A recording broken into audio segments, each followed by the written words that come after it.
प्रधानमंत्री नरेंद्र मोदी पहुंचे दुबई। जलवायु परिवर्तन पर COP28 सम्मेलन में लेंगे हिस्सा। प्रधानमंत्री ने विकासशील दुनिया के प्रयासों को पर्याप्त जलवायु वित्त पोषण और प्रौद्योगिकी हस्तांतरण पर दिया जोर।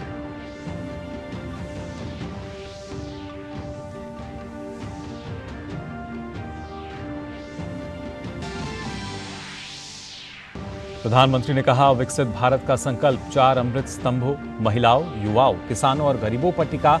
विकसित भारत संकल्प यात्रा के तहत लाभार्थियों से की बात। कहा, देश में अब होंगे 25,000 जन औषधि केंद्र।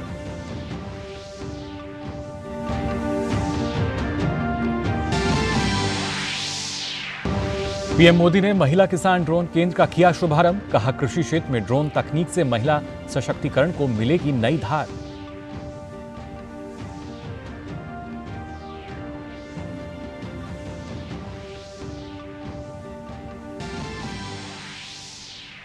प्रधानमंत्री नरेंद्र मोदी ने रोजगार मेला के तहत विभिन्न सरकारी विभागों और संगठनों में 51,000 से अधिक नवनियुक्त कर्मियों को सौंपे नियुक्ति पत्र। कहा, देशवासियों की इजी ऑफ लिविंग होनी चाहिए सर्वोच्च प्राथमिकता।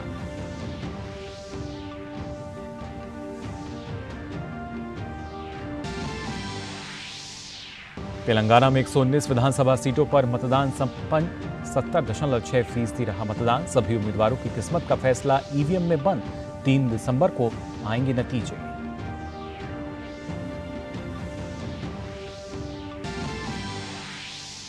रक्षा अधिग्रहण परिषद ने किए कई बड़े फैसले। सशस्त्र बलों की परिचालन क्षमताओं को बढ़ाने के लिए 2.23 लाख करोड़ रुपए के पूंजी अधिग्रहण प्रस्तावों को दी मंजूरी।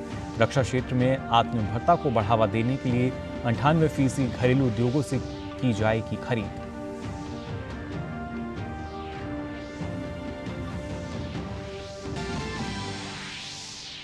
केंद्रीय गृह मंत्री अमित शाह की अगुवाई में उच्च स्तरीय समिति ने उत्तराखंड में जोशीमठ की रिकवरी और पुनर्निर्माण के लिए 1658 करोड़ रुपए से अधिक की योजना को दी मंजूरी। रिकवरी योजना को 3 वर्षों में किया जाएगा लागू।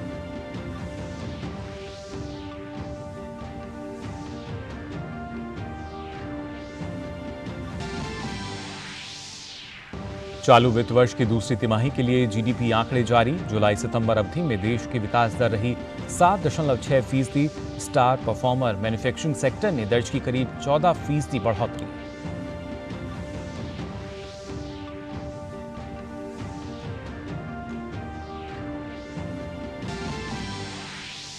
और दक्षिण अफ्रीकी दौरे के लिए भारतीय टीम हुई घोषित। केवल टेस्ट में खेलेंगे रोहित शर्मा और विराट कोहली। T20 में सूर्य कुमार यादव को मिली कप्तानी। वहीं वनडे में केएल राहुल करेंगे टीम इंडिया का नेतृत्व।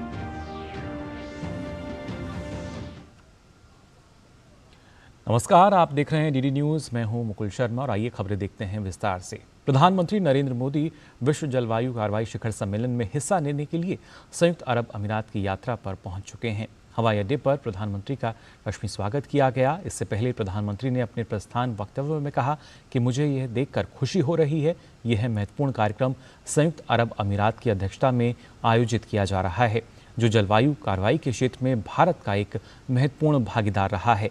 अपने सभ्यतागत को लोकाचार को ध्यान में रखते हुए भारत ने सामाजिक और आर्थिक विकास को आगे बढ़ाते हुए भी जलवायु कार्रवाई पर हमेशा जोर दिया है। हमारी G20 अध्यक्षता के दौरान जलवायु हमारी प्राथमिकता में प्रमुख रही थी। नई दिल्ली नेताओं की घोषणा में जलवायु कार्रवाई और सतत विकास पर कई ठोस कदम शामिल किए गए हैं। मुझे उम्मीद है कि COP28 इन मुद्दों पर आम सहमति को आगे बढ़ाएगा।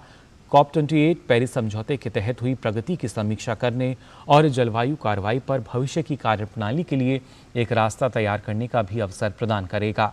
भारत द्वारा आयोजित वॉइस ऑफ ग्लोबल साउथ शिखर सम्मेलन में ग्लोबल साउथ के देशों ने समानता, जलवायु न्याय और साझा परंतु अलग अलग जिम्मेदारियों के साथ साथ अनुकूलन पर अधिक ध्यान के सिद्धांतों के आधार पर जलवायु कार्रवाई की आवश्यकता की बात कही थी।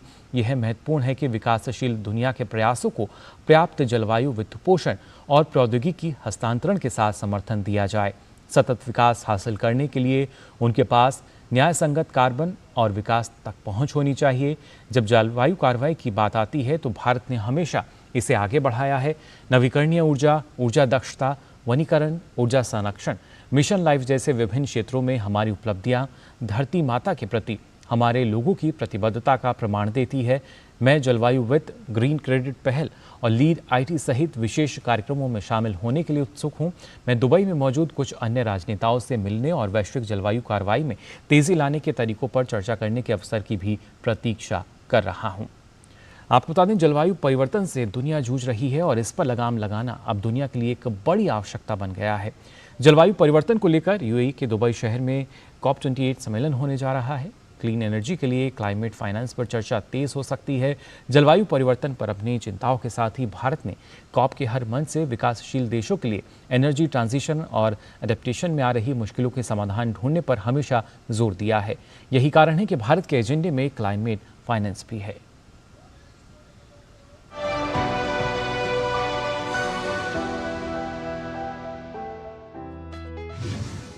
बढ़ते जलवायु संकट से निपटने के आह्वान के साथ COP28 शिखर सम्मेलन दुबई में शुरू हो गया है। प्रधानमंत्री नरेंद्र मोदी विश्व जलवायु परिवर्तन शिखर सम्मेलन को शुक्रवार को संबोधित करेंगे। विदेश सचिव विनय मोहन क्वात्रा ने बताया कि प्रधानमंत्री मोदी दुबई में 3 उच्च स्तरीय कार्यक्रमों में भाग लेंगे। हरित ऋण पहल भारत और संयुक्त अरब अमीरात की संयुक्त मेजबानी में पहला उच्च स्तरीय कार्यक्रम होगा। ऊर्जा स्रोतों के बदलाव से संबंधित दूसरा कार्यक्रम लीड IT2 भारत और स्वीडन की संयुक्त मेजबानी में होगा। भारत और स्वीडन ने वर्ष 2019 में न्यूयॉर्क में जलवायु परिवर्तन शिखर सम्मेलन में इस कार्यक्रम की शुरुआत की थी। विदेश सचिव ने कहा कि पीएम मोदी जलवायु वित्त के एक अन्य महत्वपूर्ण कार्यक्रम में भी भाग लेंगे।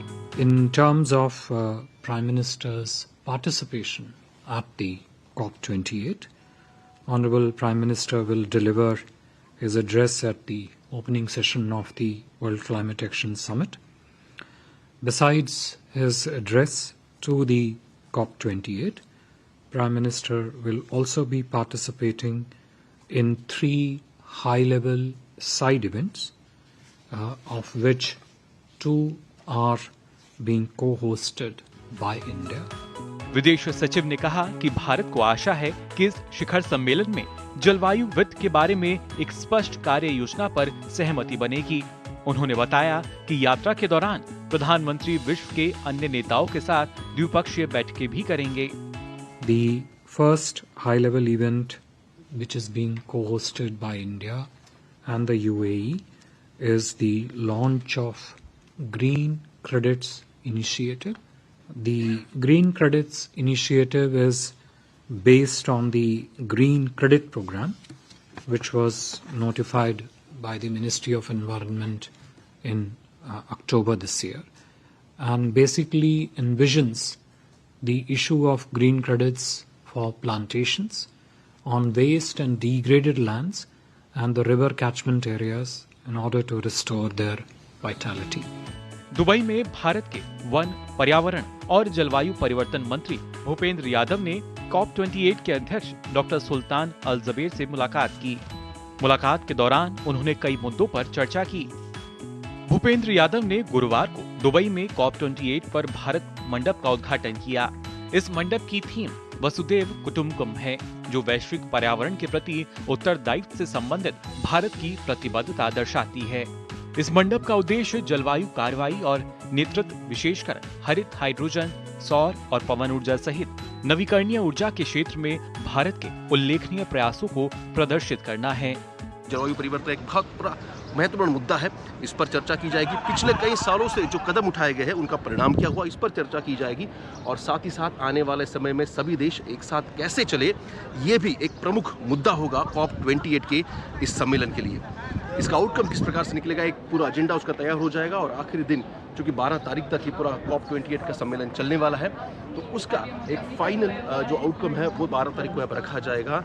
और किस प्रकार से सभी देशों के लिए जो रोड मैप बनाया गया है उन पर किस प्रकार से उनको कदमताल करना है, ये भी कहा जाएगा।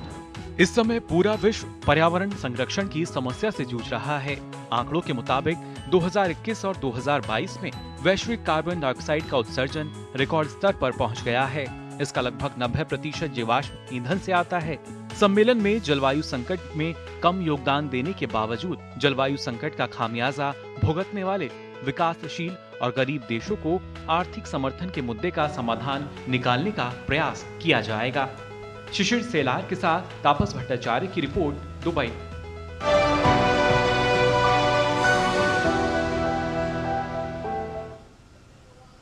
केंद्रीय गृह एवं सहकारिता मंत्री अमित शाह की अध्यक्षता में एक उच्च स्तरीय समिति ने जोशीमठ के लिए 1658.17 करोड़ रुपए की रिकवरी और पुनर्निर्माण योजना को मंजूरी दी। इस योजना के तहत राष्ट्रीय आपदा प्रतिक्रिया कोष एनडीआरएफ की रिकवरी एंड रिकंस्ट्रक्शन विंडो से 1089.96 करोड़ रुपए की केंद्रीय सहायता प्रदान की जाएगी। राज्य सरकार राहत के लिए राज्य आपदा प्रतिक्रिया कोष एसडीआरएफ से 126.41 करोड़ रुपए और राज्य के बजट से 451.80 करोड़ रुपए प्रदान करेगी, जिसमें पुनर्वास के लिए 91.82 करोड़ रुपए भूमि अधिग्रहण लागत भी शामिल है। उत्तराखंड का जोशीमठ भूस्खलन और जमीन धंसने से प्रभावित हुआ है और केंद्र सरकार ने राज्य सरकार को सभी आवश्यक तकनीकी और लॉजिस्टिक सहायता प्रदान की है। प्रधानमंत्री श्री नरेंद्र मोदी के नेतृत्व और एनडीएमए के मार्गदर्शन में सभी तकनीकी एजेंसियों ने त्वरित कार्रवाई कर जोशीमठ के लिए रिकवरी योजना तैयार करने में राज्य सरकार की मदद की है। जोशीमठ के लिए रिकवरी योजना को 3 वर्षों में लागू किया जाएगा। इसके बाद जोशीमठ पारिस्थितिक स्थिरता का एक उत्कृष्ट उदाहरण बनकर उभरेगा।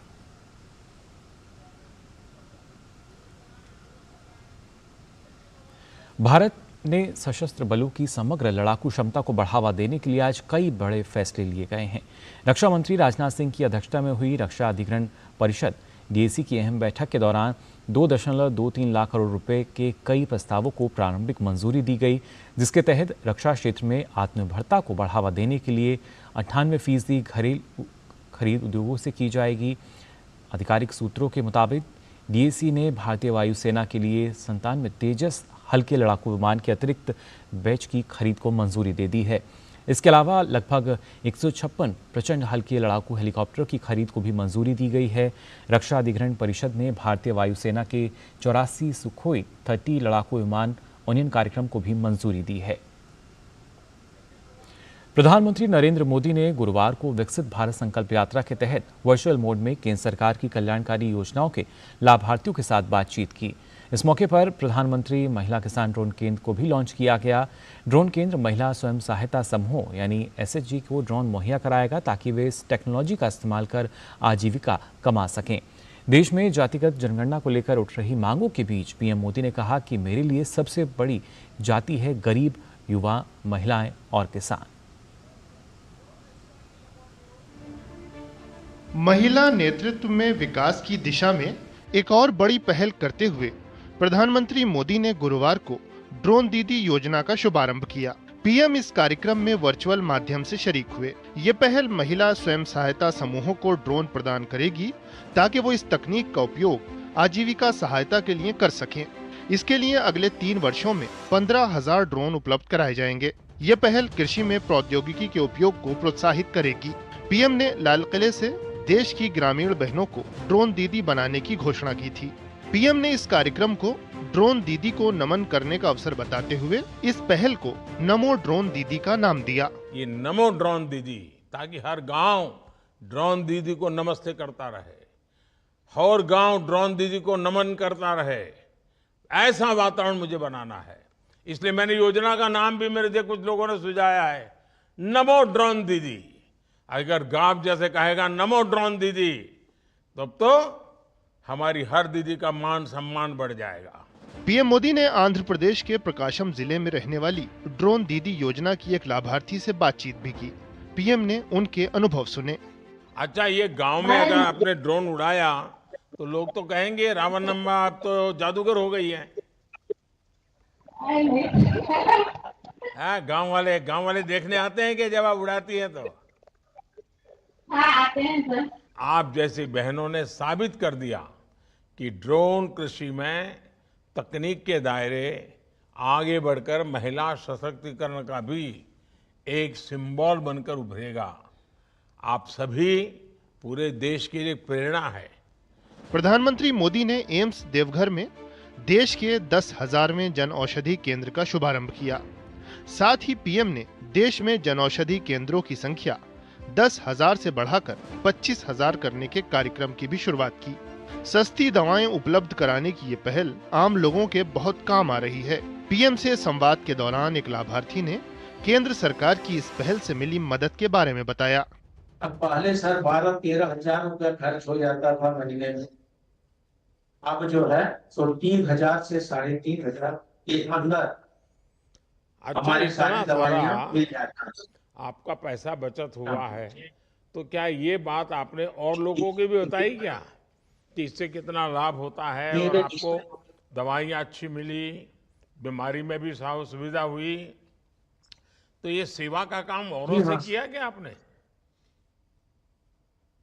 जितने भी हमारे सगा संबंधी हैं, जितने भी मित्र कुटुंब हैं, जितने भी और हमसे जुड़े हुए आदमी हैं, सबों को हमने इस बात की जानकारी दी है।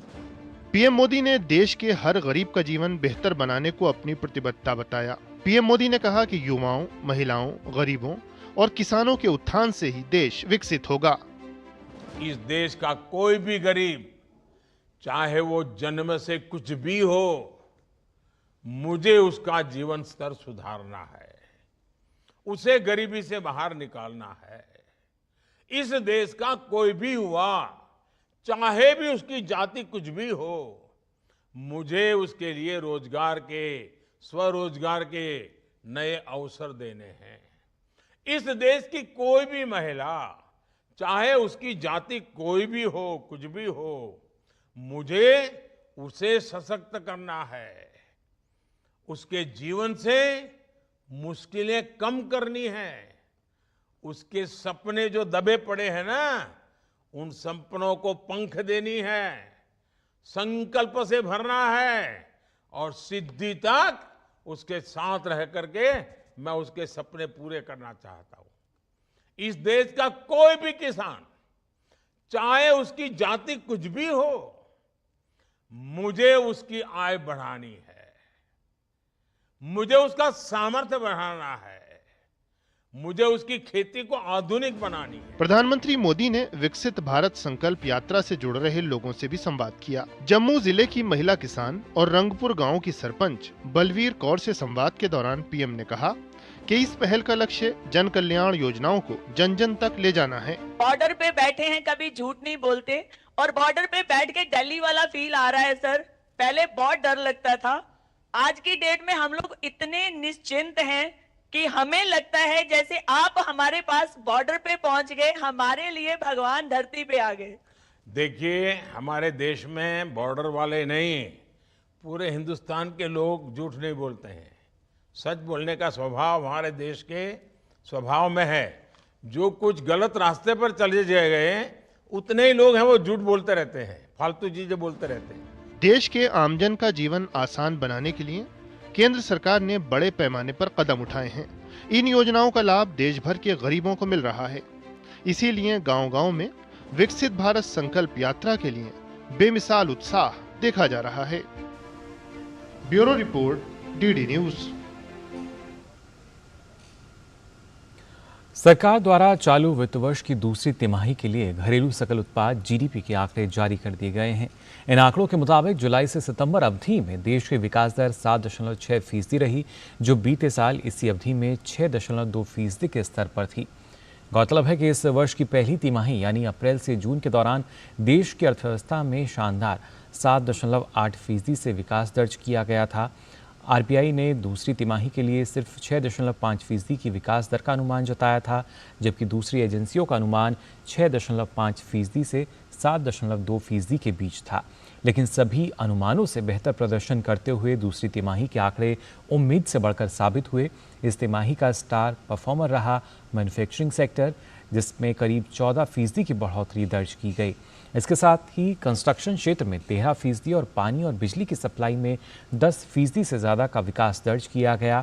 खनन क्षेत्र में भी 10% से ज़्यादा की दर से विकास दर्ज किया गया, जबकि सीमेंट, स्टील और कोयले के उत्पादन में शानदार बढ़ोतरी दर्ज की गई। देश के आयात निर्यात में भी इस दौरान काफ़ी इजाफा दर्ज किया गया है। अच्छी खबर यह है कि सरकार की ओर से होने वाले बुनियादी ढांचे पर खर्च में दूसरी तिमाही में बढ़ोतरी देखने को मिली है, जो देश की अर्थव्यवस्था की प्रगति की बुनियाद है।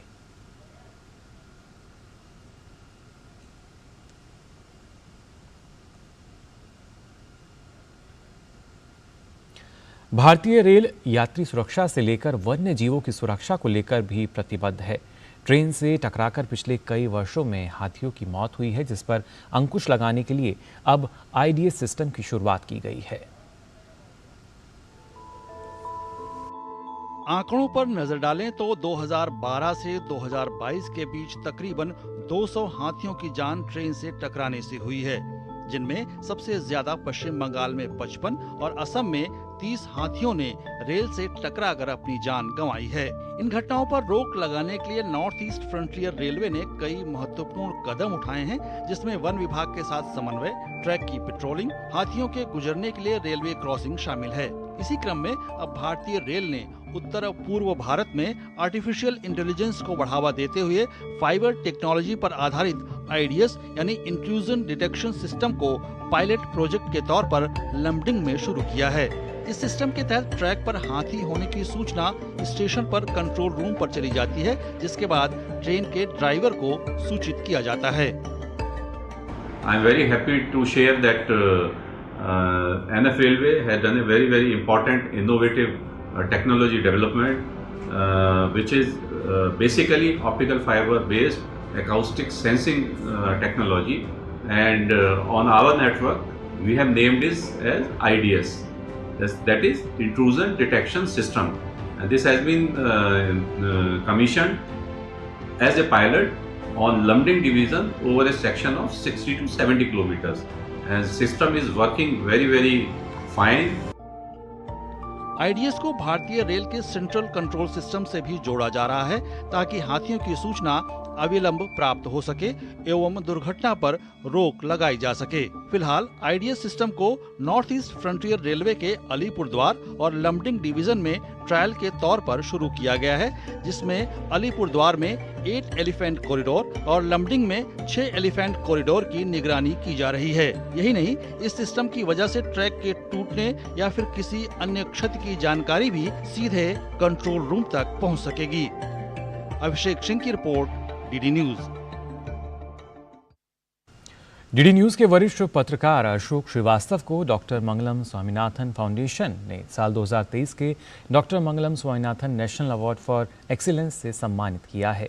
मंगलवार शाम नई दिल्ली के श्रीराम सेंटर सभागार में आयोजित एक समारोह में केंद्रीय कानून और न्याय मंत्री अर्जुन राम मेघवाल ने अशोक श्रीवास्तव को स्मृति चिन्ह देकर सम्मानित किया। इस अवसर पर पूर्व केंद्रीय मंत्री और भाजपा के वरिष्ठ नेता डॉक्टर मुरली मनोहर जोशी भी मौजूद थे। डीडी न्यूज के वरिष्ठ पत्रकार अशोक श्रीवास्तव को प्रतिष्ठित डॉक्टर मंगलम स्वामीनाथन फाउंडेशन ने पत्रकारिता के क्षेत्र में उल्लेखनीय योगदान के लिए साल 2023 के नेशनल अवार्ड फॉर एक्सीलेंस से सम्मानित किया है।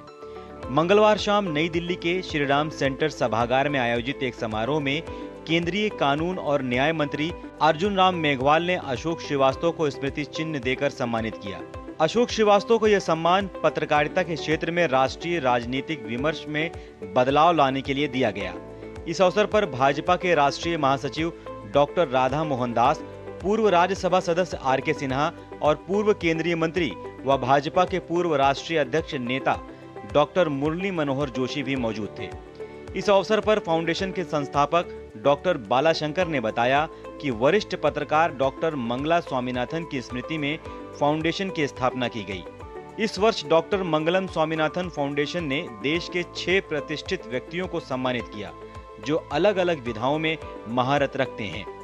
पत्रकारिता में उत्कृष्टता के लिए अशोक श्रीवास्तव के साथ ही जॉनी लुकोस को सम्मानित किया गया, जो मनोरमा टीवी कोची के समाचार निदेशक हैं। कला और संस्कृति में उत्कृष्टता के लिए मातृभूमि दैनिक कोझिकोड के कला संपादक पीवी मदन मोहन, कला और संगीत के क्षेत्र में उत्कृष्टता के लिए दक्षिण भारत के अग्रणी पार्श्व गायक प्रसिद्ध संगीतकार MG. Shri Kumar, new media के क्षेत्र में वेब मीडिया के संस्थापक और प्रधान संपादक मरुदान मलयाली शाजन स्करिया और समाज सेवा के क्षेत्र में उत्कृष्टता के लिए दत्तोपंत ठेगड़ी सेवा सम्मान स्वामी चैतन्यानंद स्वामी मधुरानंद वेल्ली मलाई विवेकानंद आश्रम को दिया गया।